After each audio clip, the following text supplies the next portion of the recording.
then just hold on, and it would kind of like fly up and off. And I can't remember why, but for some reason I couldn't get on the kite. So I literally just, it was so awkward. I just grabbed hold of the kite and just walked off.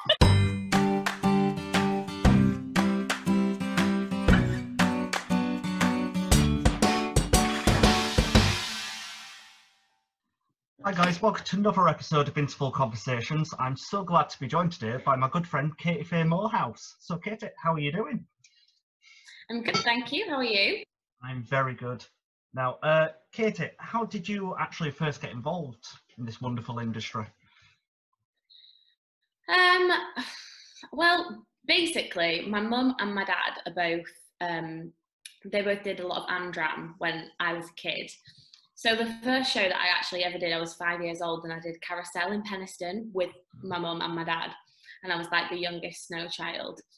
And ever since then, it was just always something that I seemed to be doing. And like, if there was ever a show that my mum and dad were in where like kids would be involved, I always went to the auditions as well. I mean, probably mainly so that they could do the show and that they didn't have to pay a babysitter. But I mean, it worked out well for me in the end. So yeah, I like started doing it when I was 5, and I think it was probably like during my GCSEs when I kind of thought, well, when you know, like a careers counsellor comes in, they're like, so what are you going to do? And I was like, oh, I'm going to be on the West End. I'm going to do like film and TV. And I remember the careers woman was like, right, okay then, because they'd go away and get you like little packs and stuff, and she was like, I can't get you any like sort of real information on that. So have you got anything else in mind? So I kind of had to give her like a little bit of a backup plan, but I was like, but it's fine, I know where I'm going. I did a BTEC in musical theatre at Manchester College, and then I moved on to Arts Ed, and that's basically just sort of like the route that it took me down to being here now. Obviously, over the years, we've done a couple of shows together. I think our last one was Footloose, all those years ago. And obviously, I've seen you in shows like Little Shop of Horrors. Obviously, I could see that. Yeah. In Halifax Panto as well. So, could you tell us about some of your show experience as well? So, some of the highlights that you've had. Yeah. So probably I've done quite a few like little interesting gigs professionally. So like I did a UK tour of a musical called All or Nothing, which was based on a band called the Small Faces. And that was really, really cool because because the show was centered around the band, obviously all of the guys who played the band members could all play the instruments as well. And they all played live on stage. So rather than it being like your classic show of having a pit which would play the music and then just the people on stage doing the singing and the dancing and the acting, instead the guys would just like obviously act, sing all the stuff, but they'd also play it as well. So it was always a really great atmosphere. It's like, you know, when you go to a gig and you're just bouncing off the walls. It was just like that, but every night. And it was like, you know, you could genuinely be feeling like you could be in like a really bad mood. You could be feeling rough, but as soon as that music started playing, there was actually no chance that you couldn't just like be there and be in the moment, because the guys were just so good, and they were so good at getting everyone pumped as well. And the audience was a real different kind of audience, because it wasn't like your regular theatre goers. It was the mods, and I didn't actually realise how huge the mod like community was until this show. I had a basic understanding of, you know, like sort of the fashion sense and like who they were like back in the 70s, but I had no idea that there were so many people still totally rocking out the lifestyle. And then we go to all of these different places and they'd all just flock to us, and it was like, wow, this is amazing.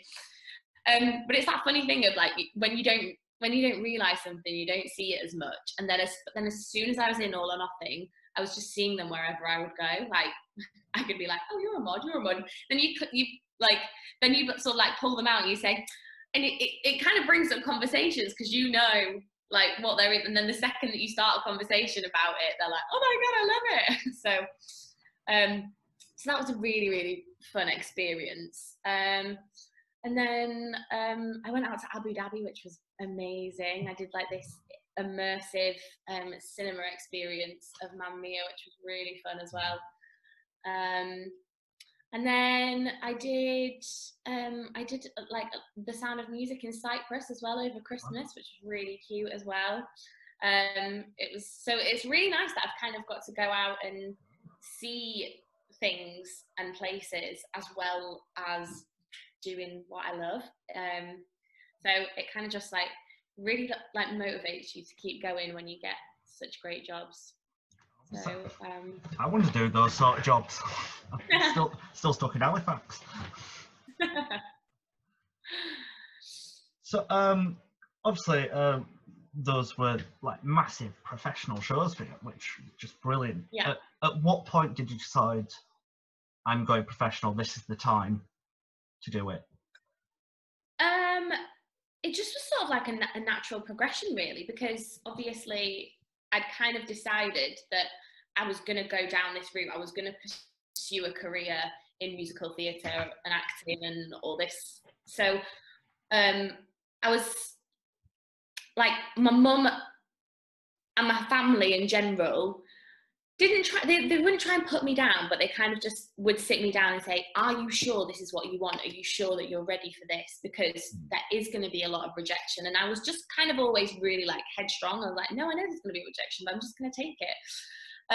So it kind of just all fell into place a little bit really, because obviously I went off to Manchester and I did my BTEC in musical theatre, and then I was like, well, I'll audition at all the drama schools, I'll see if I get into any of them, and then if I don't, I kind of said, right, if I didn't get in this time, I'd maybe take a year out, I'd re-audition again, and then if I didn't get in for like the second year, because I knew how competitive it was, and I sort of said, well, if I don't get in like 2 years running, then I'm probably not cut out for it, and I'll just go and find something else to do. But I mean, luckily I managed to get in on my first time around, and then from that point on, it was just a no-brainer really, because I mean, thankfully I did actually get like a scholarship that paid for my school fees, but in my head I was also like, still a lot of money has been paid to put me into this school and to train me up so that hopefully I can create a career in it. If I don't, and 3 years of my life as well, like I put a lot of effort in to working hard to make sure that I got to an acceptable standard for the industry. So I thought I've got to give it a go. And yeah, it's just I guess it's all just been luck really. I certainly wouldn't say that I've by any stretch of the imagination made it as far as what I want to. Yeah, I've still got a lot of sort of hopes and dreams and goals that I sort of want to get to within my career, but yeah, I guess if I think about it, everything kind of just seemed to fall into place. Yeah. So that sort of goes in well with the next question. Could you tell us about Arts Ed? So your initial audition, the shows you did while you were there, and all the training. What was it like? I always say about Arts Ed that it was the best 3 years of my life. It's really tough. There's no denying it. Like, I mean, any drama school is tough, but all of my friends that I've spoken to, I don't think one person would come away from it and say it's easy, because it's definitely not. The audition process was crazy. I mean, I went on the audition day that I got through was a half-term week. And since being at the school, I now know that the way they do the auditions is normally there'd only be like a smaller amount of people, but on the half-term weeks, because obviously everybody else is out of the school, they have more studio space, so they can take up 3 floors.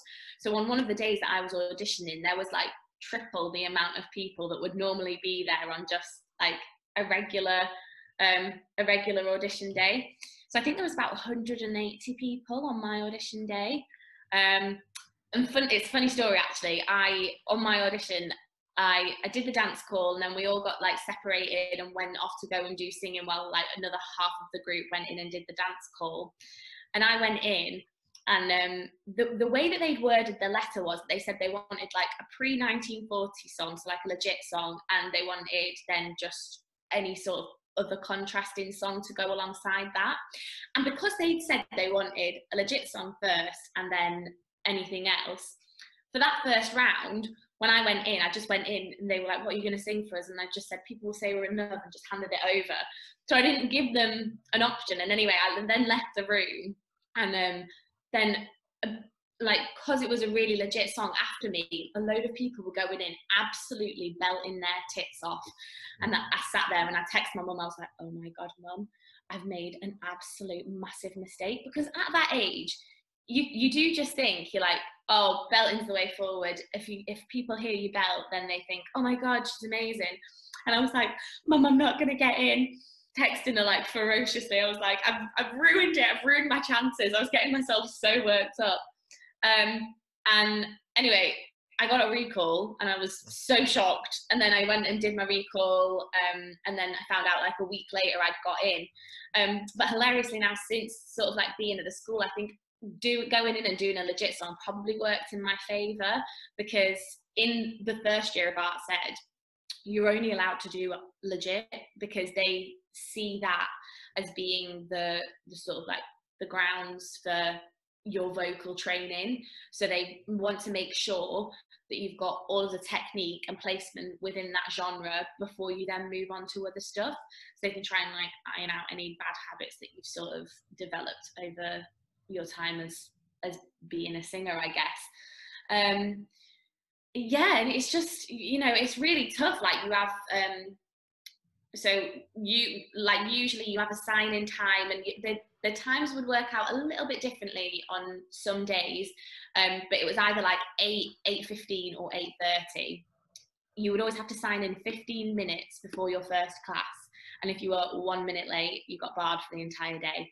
So if you didn't sign in, like if you walked in the building and it was 8:01, they literally, someone would be stood there with the sheet, they would snatch the sheet away and you would get sent home for the day. And that was kind of like a black mark against your name.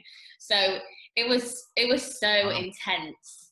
Yeah, it's kind of like the same thing for like any of your classes then. If you were late for any of your classes throughout the day, you would be barred from that particular class.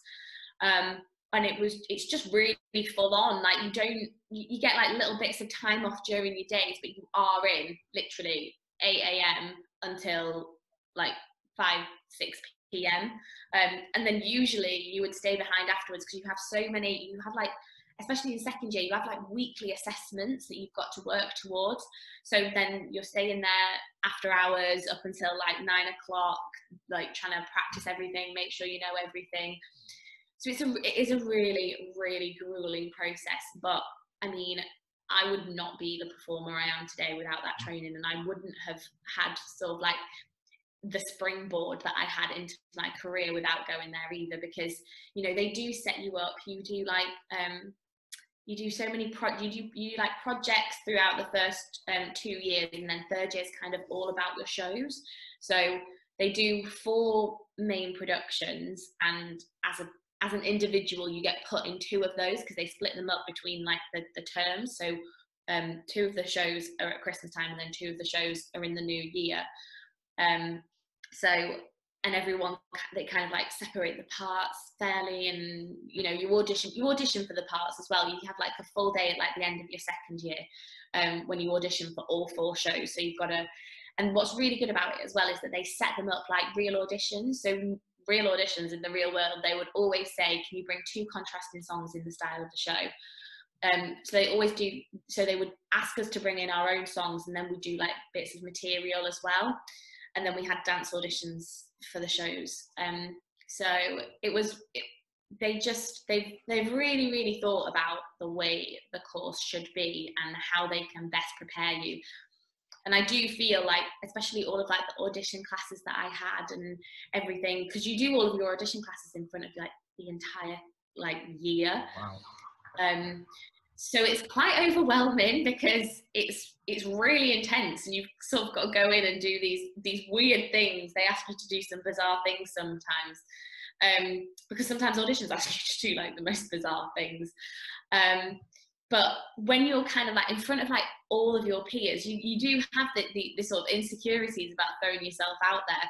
But actually, having said that, it makes it so much easier then, because you're so used to going into that room and performing in front of a whole audience, that when you actually go out into the real world and you've only got like 3 people sitting on the panel, you think, oh, this is chill, because I'm used to performing in front of like a sea of 30 people, whereas now there's only 3 of you, so great.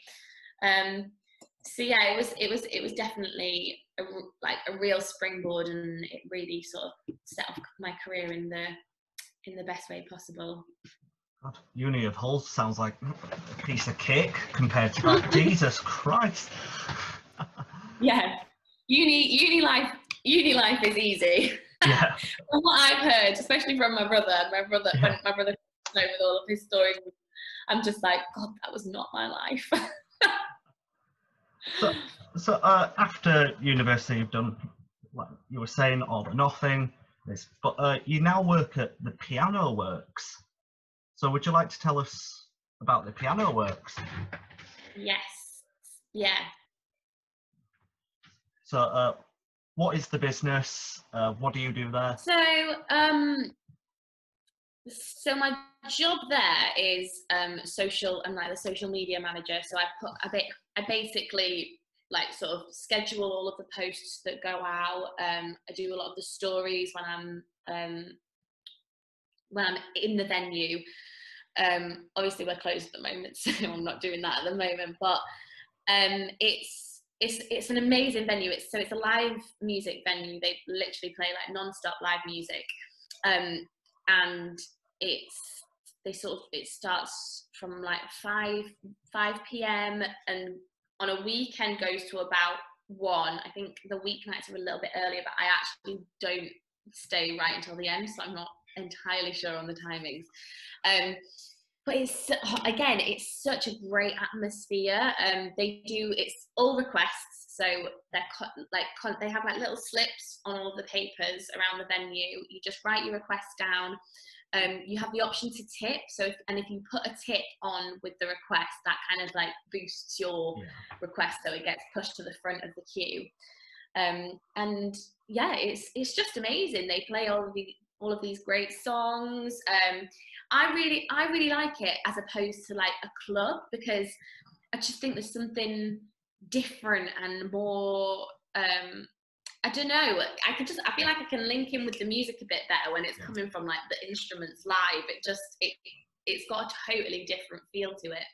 And all of the musicians there are just so insanely talented. It's ridiculous. So I kind of got that because, again, as an actor, you know, you go from being in work and then all of a sudden you've got nothing. And this just popped up at like the perfect opportunity, because I was doing bits of nannying as well, but I was kind of looking for a new job, and my friend just sort of put it out there, and I was like, oh my gosh, yes, I'm so interested. And I ended up getting it, and it was just perfect, because then that means that I can then go into work on an evening, do all of the videos, and then I've got my entire day free basically to do any auditions that come my way, because auditions can be so last minute, literally like sometimes even less than 24 hours you find out. And then it used to be really difficult, especially when I was in like contracted work, to then turn around to my manager and say, I've got an audition, is there any chance I can have the day off? And it used to be such a stress for me, because I used to have to go to so many people and say, can you cover my shift? And if no one could do it, I would then go to my manager again, and I'd sort of be a bit brutal with it, because in my head I was thinking, this is my career, so I'm gonna go to the audition anyway. They would. Luckily, I always had managers who were really understanding about it, so they kind of let me off. But it was the attitude I kind of had towards it was like, well, I'm gonna go to the audition whether you like it or not. So if you hire me, then what am I gonna do? But it's so great now that I don't really have to go through that, because I've managed to find such flexible jobs around. around auditions. So I'm very lucky at the moment. Brilliant. Now, this won't be a podcast episode without talking about pantomime. So, and you were in the Halifax Panto for 2 years alongside our good friend Neil Hurst. So how did that opportunity come about? To be honest with you, I think it was Neil who got me in. I think he got in touch with because Neil used to do a lot of the writing alongside actually being in the Panto. So he was really good friends with the main sort of people involved with putting on the shows, and I think he just said, "Oh, we need to get her in for an audition." At the same time, I think I probably got in touch with my agent and said, "Could you try and get me in for this Panto, because it's so close to home, it would be perfect." Panto is one of those gigs that I do love because it is fun, but it is also absolutely knackering. Halifax Panto is a good one because the max shows that they do are 2 shows a day, but some Pantos out there do 3 shows a day. And when you've got to be that high energy constantly, it is so draining. And some of the shows are starting at 10:30 a.m. because they're the school shows, and I used to walk in and be like, "I'm not ready for this."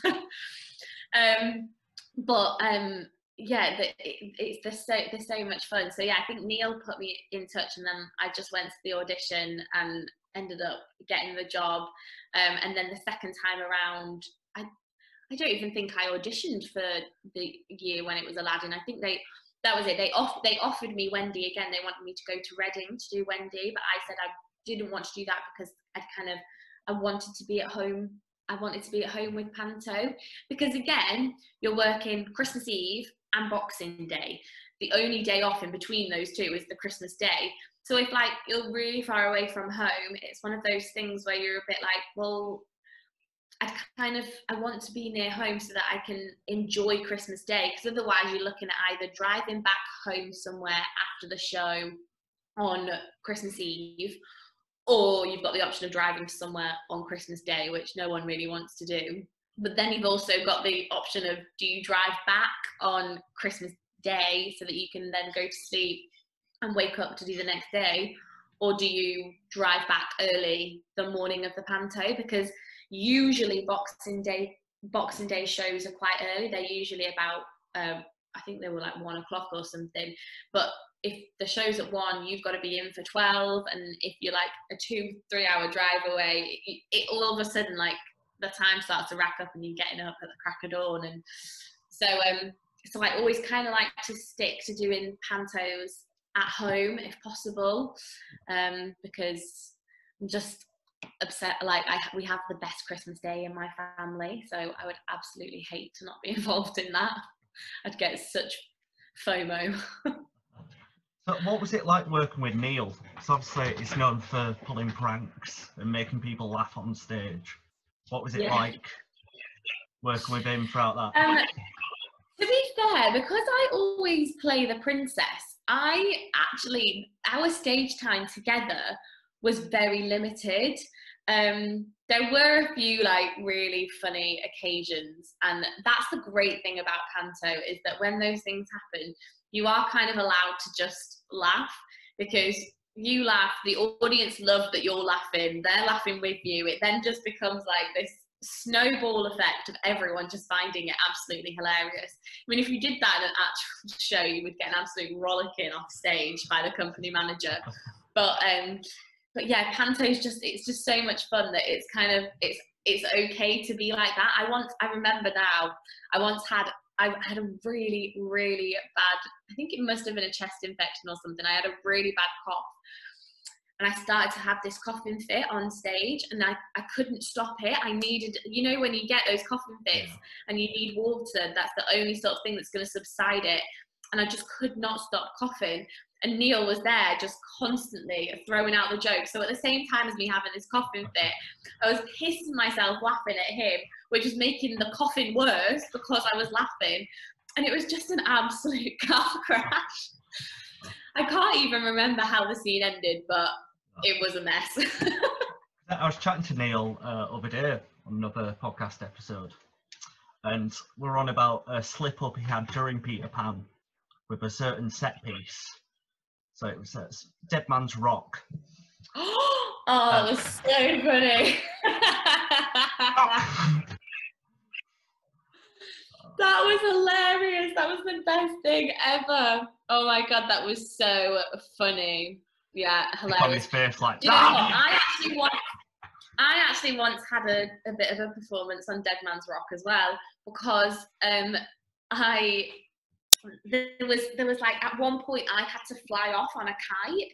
So that was how I escaped from the rock. I escaped on this kite, and there was something wrong with the kite. I can't remember what happened, but there was something wrong with it, or I couldn't hook my foot, because I used to have to like, I had to hook, the way I like stood on it was I had to hook my foot into this little hole and then just hold on, and it would kind of like fly up and off.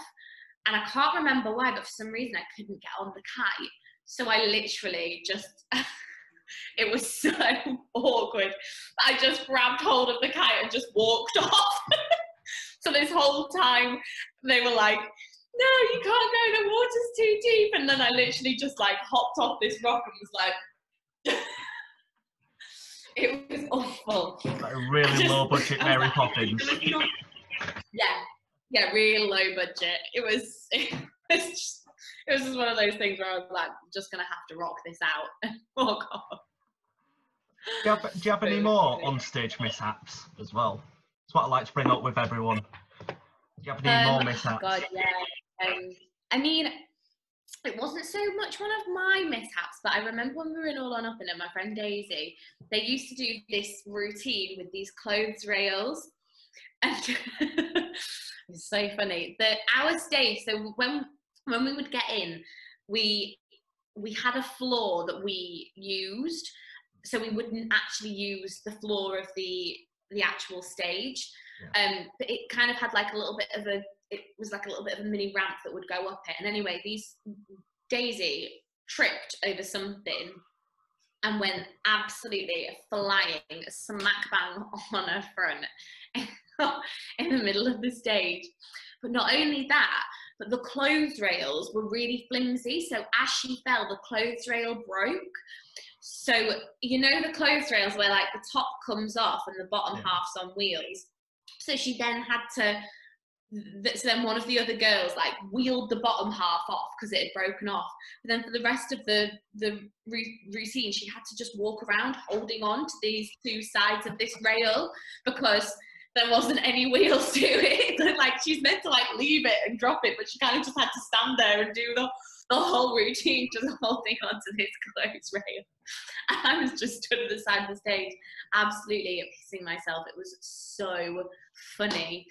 I'm trying to think of any more. I really should like spend a day thinking about it and writing them all down, because you just forget them, and then like someone will say something and you just remember it. But once in Peter Pan, I missed my cue line, so I was just in my dressing room, just prattling about really, and I just I think I was having a conversation with someone, and all of a sudden I heard my cue line, but it was my cue line to be on stage, and I was up in like, so if anyone knows like the backstage of Victoria Theatre, I was up in like I was up on the top floor.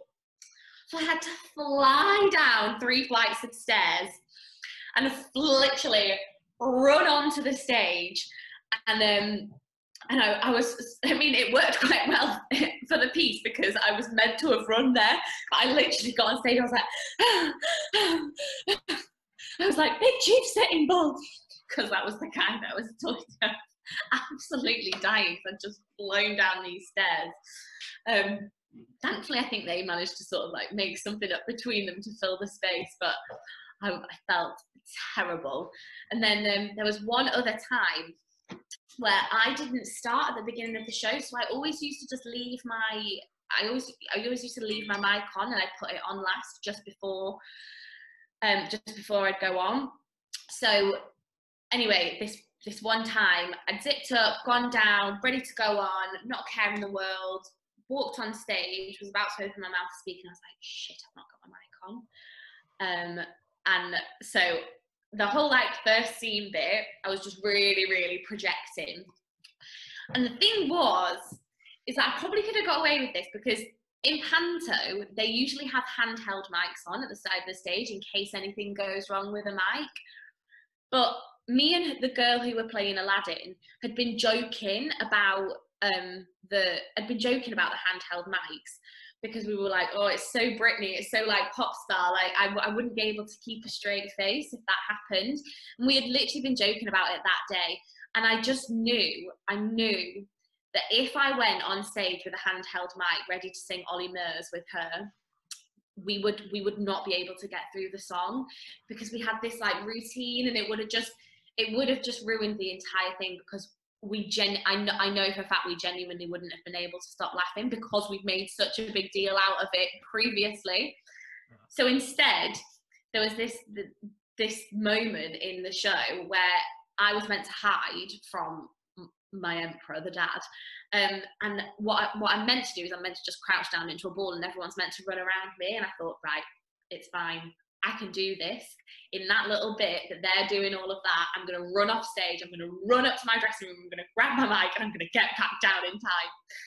So again, me flying up the stairs, grab my mic, I'm like putting it on, like putting it down my top, down my trousers, like I've had to unzip my top because it was like a high collar.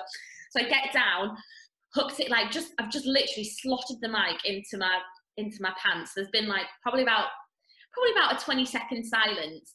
But when that is an auditorium full of people, and it probably wasn't even 20 seconds, it was probably about 10, but when there is an auditorium full of people and just empty space on the stage, it is so quiet. And I went on stage, but also I wasn't able to like zip up my dress in time either. So like half of my dress was undone, like my mic was on fine, but like, so for the whole sort of scene, I had to like make sure that my hair was like down past my dress, and like that I didn't show my back so that they couldn't see that my dress was undone. And then whilst we were doing the dance, I could just feel my microphone falling further and further down my leg, because it wasn't like strapped into my tights properly. So all the time, like my mic was just falling down here, and it was, oh my God, it was an absolute catastrophe. But I stand by my decision of going up to get my mic, because I just know that the entire number would have been ruined if I'd have waited, if I'd have used that handheld. I just know it would have been. So I made the right choice. Oh, definitely. I just have one last question for you. That's all right. So once it's safe, obviously, do you have any advice for people wanting to get in this industry? Oh, do you know what? It's really tough, because I don't even know what the plans are for the schools yet. Because I mean, it's so difficult. I was thinking that when all of this sort of happened, I thought, God, this is going to be such a nightmare for anyone who's like halfway through their training, because, you know, so much of it requires a practical aspect. There's not really any way you can get around that. I was like, are they gonna sort of let people take extra time, or I don't know. But I guess what my advice would be, pre-lockdown, like all of this sort of mess, would literally just be like, you need to really, first of all, you need to really sit down and make the decision that this is what you're going to do, and that you've got the strength to do it. Like, you really need to be quite tough on yourself, and you need to just sort of sit there and say, do I know my worth? Am I confident in being able to say, yeah, I am good enough, even when you've got people coming back to you saying, no, we don't want you for this, no, we don't want you for this. Like, do you have the potential to accept that rejection?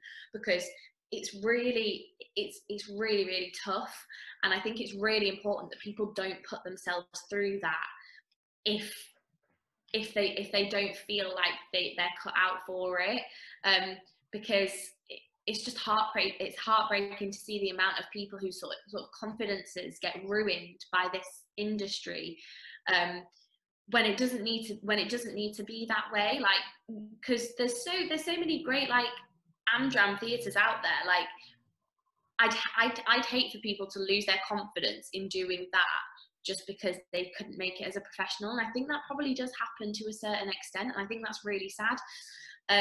So I definitely say, like, you need to sort of like make sure you know what you're getting yourself in for. And also, you know, when you're auditioning for drama schools, I mean, like I said earlier on, I stand by like the decision of me going in, especially to Arts Ed anyway. I'm not sure what it's like for the other schools, but go in and make sure that first song that you do is a legit song, and make sure you absolutely nail it, because that is what they definitely want to see. Like, they want to know that you've got the good foundations so that they can build on you, rather than having to strip you back and then start building again. And yeah, just be yourself. Just don't let people drag you down. Just, you know, you've constantly got to be your own backbone and wing woman or wingman or whatever. Like, you've constantly got to be the person who's backing you up, because ultimately that's all that really matters. Like, you know, anyone can tell you that you're great, but you're only going to believe it if you believe it in here. So that would be my advice. That is some brilliant advice. Katie, thank you so much for joining me today, and thank you guys. For having me. It's all right. And thank you guys for tuning in to another episode.